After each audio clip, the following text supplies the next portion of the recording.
Today, August 23rd, pay attention to the unexpected. The next door God opens may have someone standing on the other side of it. Chosen one, you did not stumble into this moment. You were led here, not by algorithm, not by accident. Your spirit recognized this before your mind caught up. The quiet pull toward a word that matches what you have been carrying in silence. And what you have been carrying is not small. The prayers no one heard, the surrender no one applauded, the decision to stay in alignment when walking away would have been so much easier. You carried all of it, and heaven has been keeping count. This is not a financial forecast or a prosperity promise dressed in spiritual language. It is a reckoning, the kind of moment when what has been sown in the dark begins to push toward the surface, not because the season improved, but because the seed finally reached its depth. The movement is already in motion.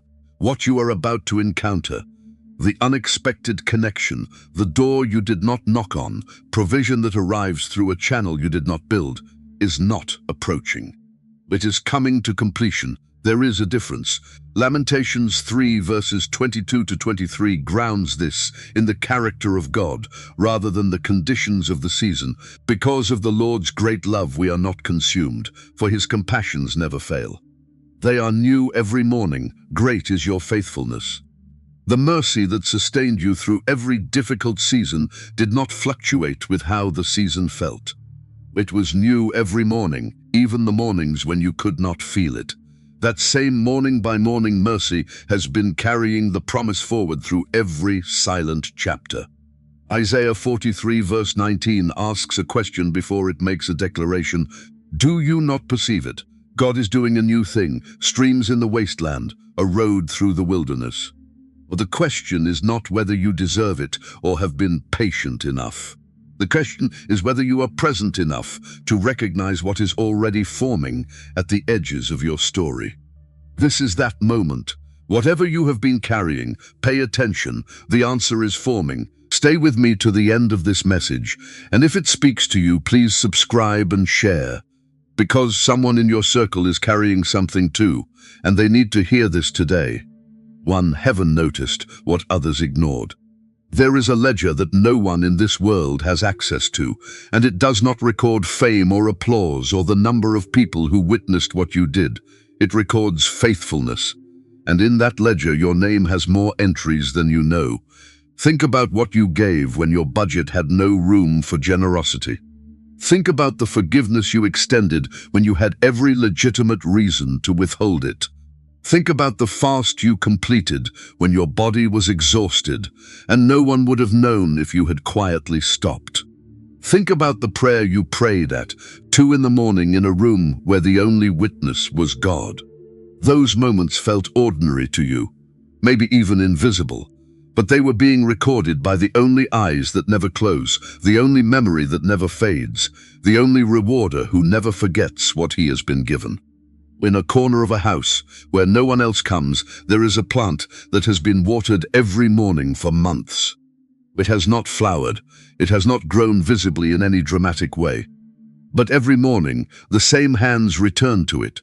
Not because there is evidence of progress, not because anyone has noticed or commented, but because the hands know what the room does not, that what is alive requires faithfulness even before it shows results. That is what your hidden season looked like from heaven's vantage point, not neglected, not forgotten, tended. Matthew 6 verse 4 is not a poetic encouragement. It is a structural promise embedded in the way God's economy works. Your Father, who sees what is done in secret, will reward you. The word reward in that passage is not decorative. It is legal language in the spiritual realm. It means that what was given into God's keeping has been accepted, registered, and marked for return. Not maybe, not eventually if you maintain a certain spiritual score. Marked for return. The accounting has already been done. You are not waiting for God to notice. He noticed the moment you obeyed. Hebrews 6 verse 10 puts it with a directness that should settle every anxious question you have asked in the quiet. God is not unjust. He will not forget your labor and the love you have shown him. 2 things are declared there. First, that justice is the operating principle. Not mood, not favoritism, not the visibility of your platform. Justice. Second, that the specific items remembered are labor and love, not performance, not polished output. The labor, the unseen daily work, and the love behind it. Here is what this means for you right now. God does not operate on the same ledger as the world. The world tracks visibility, heaven tracks faithfulness. And the two ledgers rarely reconcile in real time, which is why the hidden season can feel like evidence of failure when it is actually evidence of work too significant to rush into the public eye before it is ready. The delay between the sowing and the harvest is not a sign that the sowing failed. It is a sign that the seed went deep enough to produce what will last. Your labor was not lost in the silence, it was accumulating.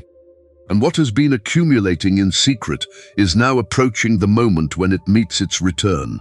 In a form you did not design, through a channel you did not expect, at a time that will confirm, once and for all, that what you did mattered more than anyone around you realized. 2. When God sends a stranger. God is not limited by your network. That is a statement worth sitting with, because most of us, without realizing it, have placed unconscious limits on how we expect divine provision and divine connection to arrive. We look to the people we know, the relationships we have cultivated, the doors we have already been knocking on. And when breakthrough does not come through those familiar channels, we can begin to wonder whether it is coming at all. But the God who governs the entire earth is not constrained by your contact list. He can move through someone who has never heard your name, who lives in a world you have never entered, who carries resources you have never had access to, and he can cause that person's path to intersect yours with a precision that no human coordination could have produced. Consider what happened to Joseph. Genesis 41 verse 14 records one of the most remarkable reversals in Scripture. So Pharaoh sent for Joseph, and he was quickly brought from the dungeon. Joseph did not apply for the meeting. He did not network his way out of prison. He did not leverage a relationship or call in a favor. A man he had never met, the most powerful man in the known world, woke up from a troubling dream and remembered a Hebrew prisoner who had once interpreted correctly for a fellow inmate. That is the kind of connection only God can engineer. Pharaoh did not know he was activating a divine assignment. He only knew he needed help with a dream. But behind his need was a sovereign arrangement that had been in preparation for years. The widow of Zarephath in 1 Kings 17 verse 9 presents the same principle from the other side. God told Elijah, "Go at once to Zarephath of Sidon and stay there. I have directed a widow there to supply you with food." She had no idea an assignment was attached to her flour and oil. She was simply a woman in desperate circumstances, rationing what little she had left. But God had already spoken over her life, had already designated her as a vessel for a prophetic intersection before Elijah arrived at her gate. Her involvement in the miracle was not her idea. It was God's appointment, and she was the one he had already prepared. This is why God deliberately routes provision and connection through unexpected people. It is not because he lacks better options. It is because the unexpectedness itself is part of the message. When blessing arrives through someone you did not recruit, through a channel you did not build, through a connection you could not have manufactured, the only explanation available is God. No human can take credit, no system can receive the glory. The very strangeness of the vessel is the signature of the divine. So do not be surprised when the connection that changes your trajectory comes from a direction you were not watching. Do not dismiss the unfamiliar introduction because it does not fit the pattern you expected. The same God who sent Pharaoh's servant to fetch a prisoner from a dungeon, the same God who told a widow in Sidon that a prophet was coming to her door, is the same God who is even now moving in the heart of someone you have not yet met. And when they will arrive on assignment, not out of coincidence, not out of sympathy, but because heaven already told them where to go. 3. Hidden, not forgotten. There are two experiences that can feel identical from the inside, but carry completely different meanings. The first is being passed over, The second is being preserved. When you are passed over, the decision has been made that you are not needed, not ready, or not relevant to what is happening. When you are preserved, the decision has been made that you are being held back from a premature exposure that would cost you the very thing you are being prepared to carry. From the inside, both feel like being left out. From heaven's vantage point, they are not even close to the same thing. Moses understood this in the long years before he understood anything else. The third chapter of Exodus finds him on the far side of the wilderness, tending flocks. Not the flocks of a great man, but the flocks of his father-in-law. Not leading a nation, not standing before thrones. Doing the daily unremarkable work of a shepherd in obscurity, far from the palace where he had been raised and far from the people he had been born among. There was no visible evidence in those years that anything significant was being prepared. And yet the burning bush did not appear because Moses had finally made himself impressive enough to deserve it. It appeared because the formation was complete. The 40 years in Midian accomplished what the Egyptian palace, for all its advantages, could never have done. It had emptied Moses of the Egyptian in him, the performance, the identity tied to power, the instinct to lead through visible authority, so that what remained was precisely the kind of vessel God could fill with what he intended. Isaiah 49 verse 2 captures what that hidden process feels like from the inside when God finally gives language for it. He made me into a polished arrow and concealed me in his quiver. The arrow did not understand, during the concealment, why it was hidden. It only knew the darkness of the quiver. But the quiver was not rejection.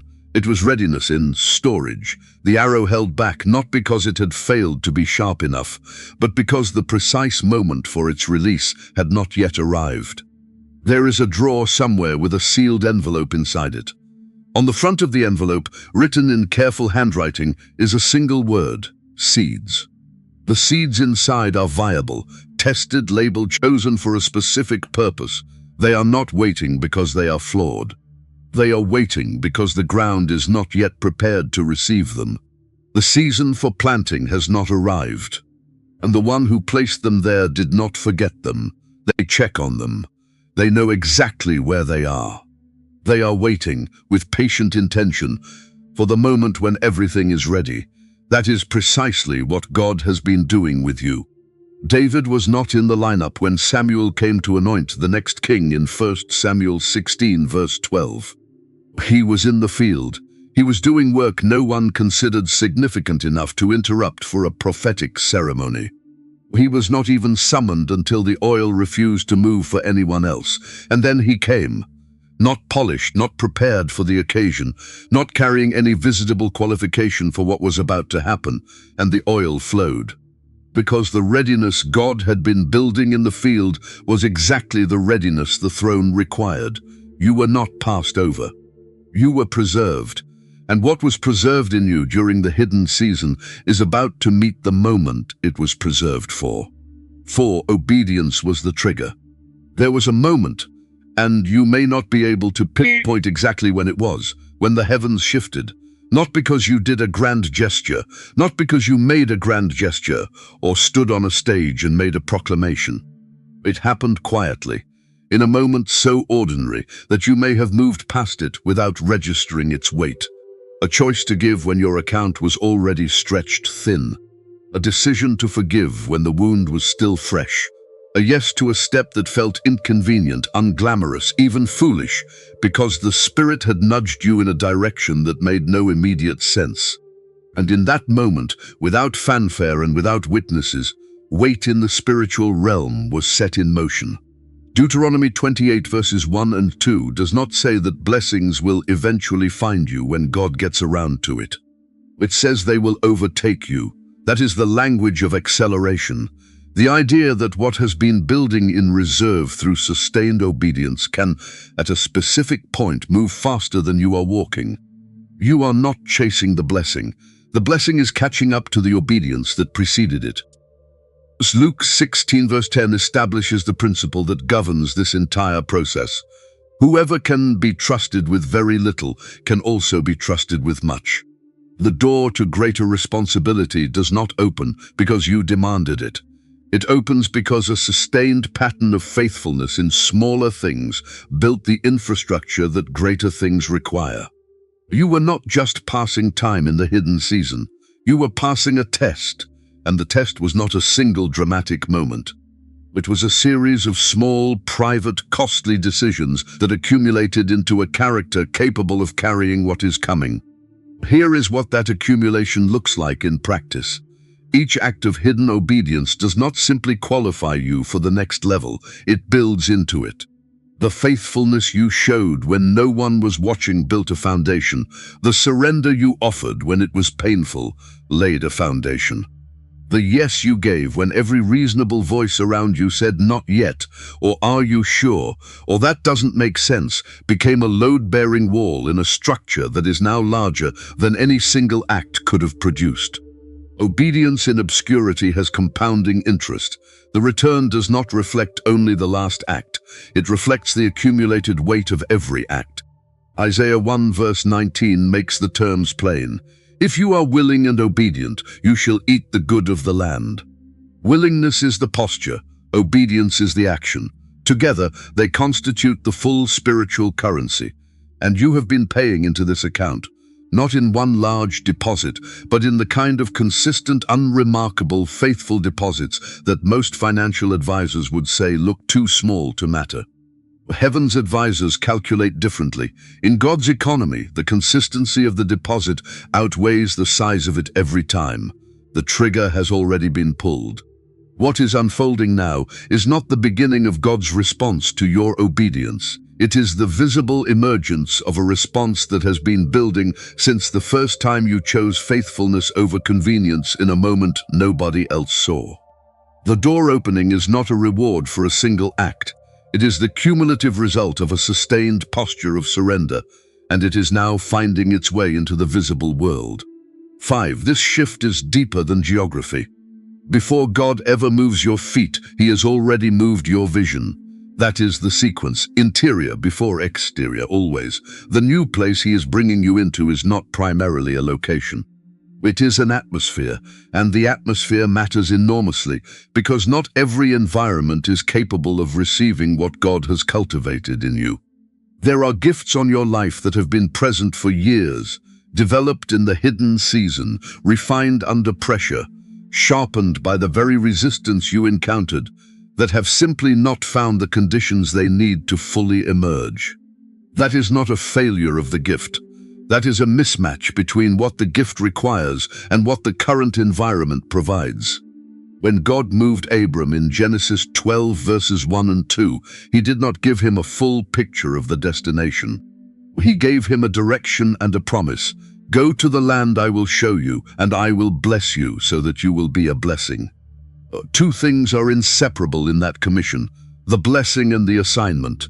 God did not say He would bless Abram so that Abram could enjoy it privately. The blessing was the fuel for the assignment. The relocation was not about improving Abram's circumstances. It was about positioning the person through whom a nation would be born into the territory where that nation's story could unfold. The move was never about Abram alone. It was about everyone who would come after him. Psalm 1 verse 3 describes the righteous as a tree planted by streams of water, yielding fruit in its season with leaves that do not wither. But that image contains an assumption that is easy to miss. The tree was planted there. It did not grow there by accident. A deliberate decision was made about where this particular tree would be placed. Not every location has the water this tree needs. Not every soil can support this root system. The placement was intentional because the fruitfulness was intended. There is an old calendar page with a date circled on it and no explanation written beside it. Just the circle, just the date. A private marker of a moment when a decision was marked quietly, a step no one else recorded. It sits in a drawer because the season that followed did not immediately reveal why the date mattered. But the circle was not made in error. It marked a real appointment, one that the fullness of time is now catching up to. You may have been sensing it already, a restlessness in your spirit that does not feel like discontent, a pull toward the unfamiliar that does not feel like rebellion.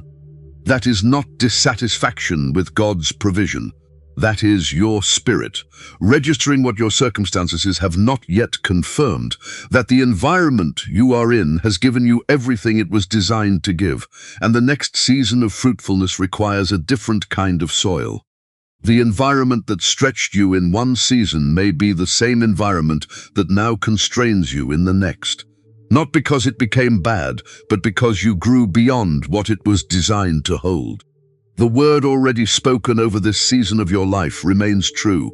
A new thing is springing up, a way through what looked like wilderness, streams in what felt like wasteland. The question has never been whether it is happening. The question is whether you are watching closely enough to recognize it in the unfamiliar form it is taking. The shift is already in motion. What comes next is not a better version of where you are. It is a new environment built to receive and multiply what God has placed inside you. Get ready to be planted somewhere that finally has the water your roots have been reaching for.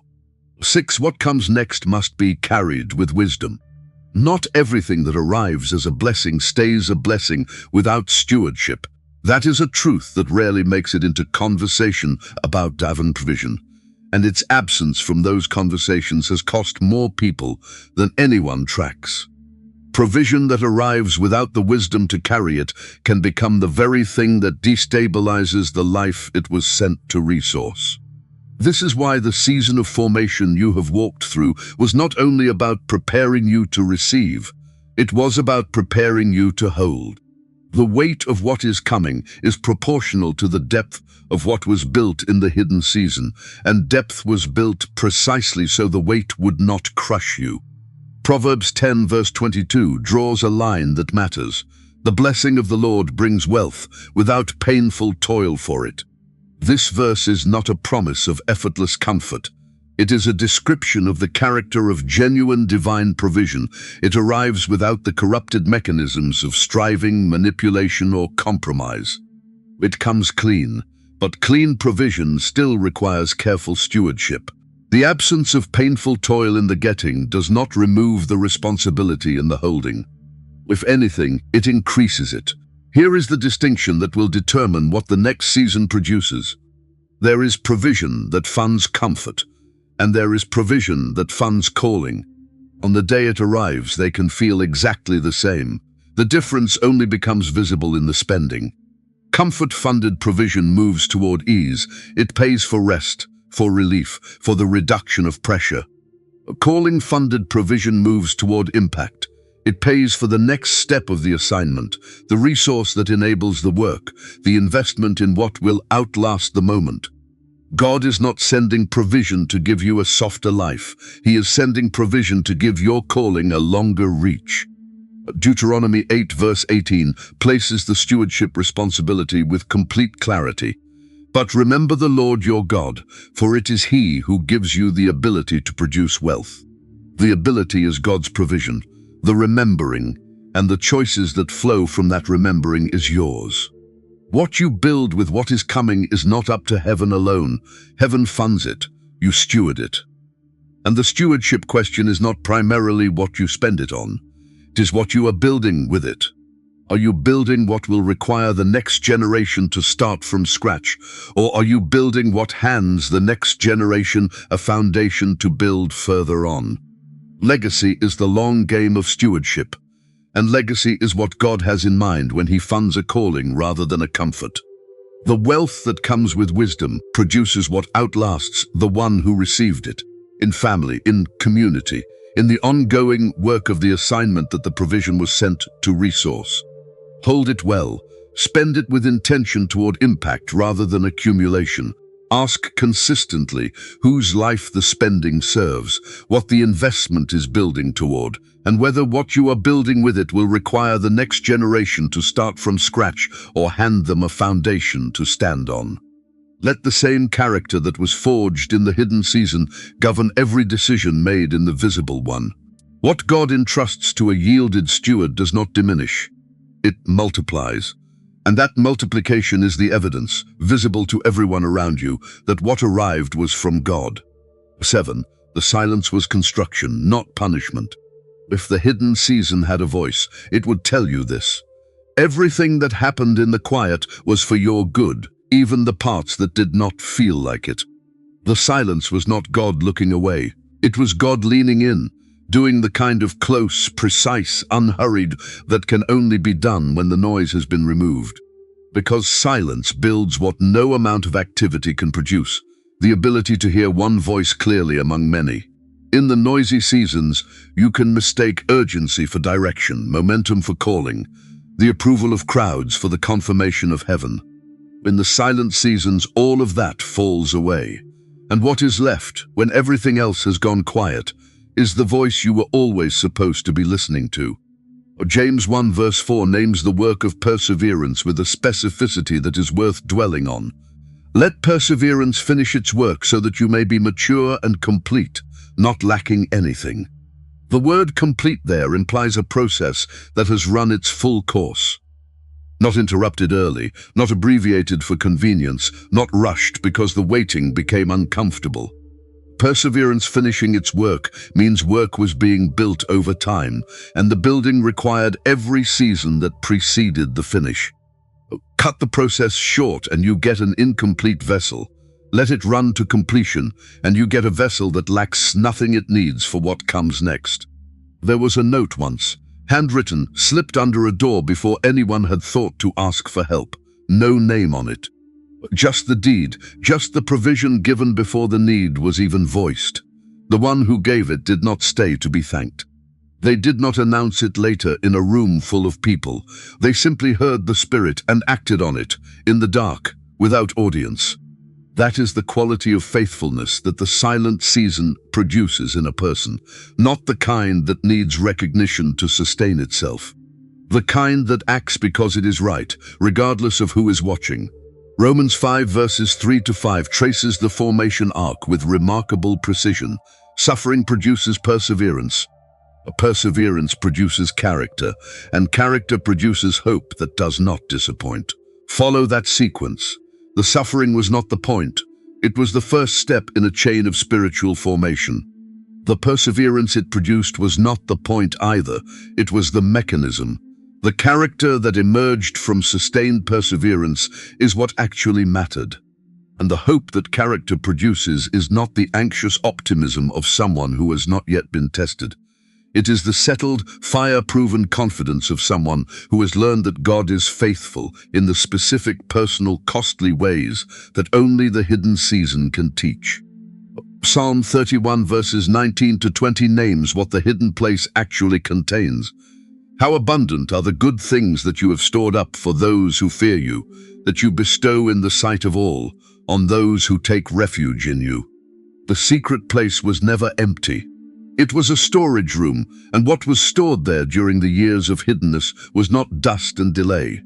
It was abundance, held in reserve until the time of its bestowing. You did not emerge from the hidden season depleted. You emerged carrying everything that was stored there on your behalf, the discernment you carry, the steadiness under pressure, the ability to remain rooted when the atmosphere shifts. None of that came from the visible seasons. All of it was stored in the quiet. You were not buried in the silence. You were planted, and what was planted in you during the years when nothing seemed to be happening is what the next season will draw from. 8. You are not being rescued, you are being reassigned. This is the moment to get clear about what is actually happening. What is unfolding in your life right now is not a rescue operation. God is not swooping in at the last moment to pull you from the wreckage of a plan that nearly failed. The plan did not nearly fail. It has been running exactly on schedule, a schedule that was written before you understood any of it, and that has been executing faithfully through every season you have walked through, including the ones that felt like interruptions. You are not being saved from a situation. You are being sent into an assignment. That is an entirely different posture, and it requires an entirely different response. Esther 4 verse 14 contains one of the most quietly disruptive sentences in all of Scripture. And who knows but that you have come to your royal position for such a time as this? Consider what that sentence does. It does not tell Esther to be grateful for her position. It does not comfort her with the assurance that everything will work out. It asks a destabilizing question. What if the reason you are here has nothing to do with your comfort and everything to do with your calling? Esther's position in the palace was never about the palace. It was about the moment the palace would make possible, a moment of confrontation, of risk, of self-offering, that would turn the tide for an entire people. The provision of her position was always in the service of her assignment. That is the pattern of divine relocation. God plants purpose inside provision so that the provision stays accountable to what it was sent to fund. The new environment, the unexpected connection, the door that opens without your having knocked on it. None of these are the destination. They are the conditions for the work, and the work is not about you. It is about who you carry influence toward, who you build access for, whose trajectory shifts because of the door that opened in yours. Matthew 28 verse 19 is not addressed only to those in formal ministry. It is spoken to everyone who has been formed by Christ and sent into the world. Go and make disciples of all nations. Your nation may be your household, your workplace, your neighborhood, the circle of people who will be affected by your presence in the new place God is moving you into. But it is a nation, a sphere of influence that requires you to show up with the full weight of what you have been prepared to carry. The provision that is coming is not a sign that your crisis was heard. It is a sign that your calling was confirmed. There is a difference. One positions you as the recipient of sympathy. The other positions you as the bearer of an assignment. You are not the project. You are the sent one. And the one who sends does not send unprepared. He sends the person he has spent years forming in the quiet, testing in the small things, and commissioning when the fullness of the preparation meets the fullness of the moment. Stand in that. You are not being rescued. You are being released. And what you carry into the next season will matter far beyond what you can currently see. Every act of faithfulness sown in the hidden season was always going to arrive at this moment, not as a reward for endurance. As the natural outcome of a process running faithfully since the first quiet yes you offered when no one was watching. The preparation was real. What was built in the silence was always intended for exactly what is coming. 2 Chronicles 15 verse 7 speaks directly to the person who has walked through this kind of sustained, costly faithfulness. But as for you, be strong and do not give up, for your work will be rewarded. Not might be, not will be considered, will be rewarded. The certainty is not contingent on further performance. It is a declaration about what the faithfulness of the hidden season has already established. The work was real, the reward is settled, and the courage required now is not the absence of uncertainty, it is the decision to move with that settled promise beneath your feet. Romans 8 verse 18 frames the full arc. I consider that our present sufferings are not worth comparing with the glory that will be revealed in us. Not around us, in us. The glory becoming visible is not primarily circumstantial. It is the unveiled character of what God was building through everything you walked through. Not just your circumstances changing, you changing. And what changed in you is what will change what surrounds you. Here is the practical truth that the hidden season was always building toward. Readiness cultivated in private is the only kind that holds under public pressure. The character formed behind closed doors determines whether the visible season produces lasting fruit or passing noise. You did not persevere by accident. The perseverance built discernment, a stability that ambition cannot manufacture, a trust in God's faithfulness proven in the dark. What was concealed is now being revealed. What was planted is now rising. Move forward. The God who watched over the seed has already prepared the harvest. Before we close today, I want to invite you to bring everything we have just walked through into a moment of prayer. Wherever you are right now, take a breath, still your heart, and let what you have heard become what you speak back to God. Let's go to Him together. Father, we come before you, not as people who are still wondering whether you noticed. We come as people who now know that you did. We come carrying the full weight of what was given in silence, what was surrendered in seasons that asked more than we felt we had to offer, and what was kept in faithfulness when walking away would have been so much easier. And we place all of it before you now with open hands. We thank you for the hidden seasons, not because they were easy, but because they were not wasted. We see now what we could not see in the middle of them, that the silence was not distance, that the stillness was not stagnation, that every morning we returned to what you had placed in our care, even when there was no visible evidence of progress. You were working in the unseen places we could not access on our own. We thank you that your faithfulness is not tied to our understanding of it, that you have been carrying out a plan in us and through us that did not require our comprehension to be effective. That the obedience we offered, even when it felt small, even when it felt foolish to anyone watching, was being received and recorded and worked into a structure larger than any single act we could see. We release today every need to understand the timing before we trust it, every grip we have maintained on outcomes we were never meant to control, every version of the future we built in our minds to comfort ourselves during the waiting. We release them not because they were wrong to hope for, but because what you have planned surpasses what we designed. And we want what you planned more than we want what we imagined. For those among us who are standing at the threshold of what they cannot yet fully see, who can feel the shift without being able to name it, who sense the movement without yet having confirmation in the natural, let faith be enough. Let the history of your faithfulness be the ground beneath their feet as they take the next step. Let the fear that rises be known for what it is, not a warning to stop, but a signal that the real is near. We receive the assignments attached to what is coming. We receive the wisdom to carry what you are entrusting. We receive the courage to step into environments that are unfamiliar, to walk through doors we did not build, to receive from people we did not seek out, and to recognize in all of it the hand of a God who has never once lost track of where we were or what we were doing. We are not the same as when this season began.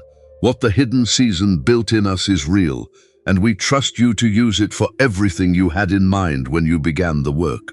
In the name of Jesus, amen.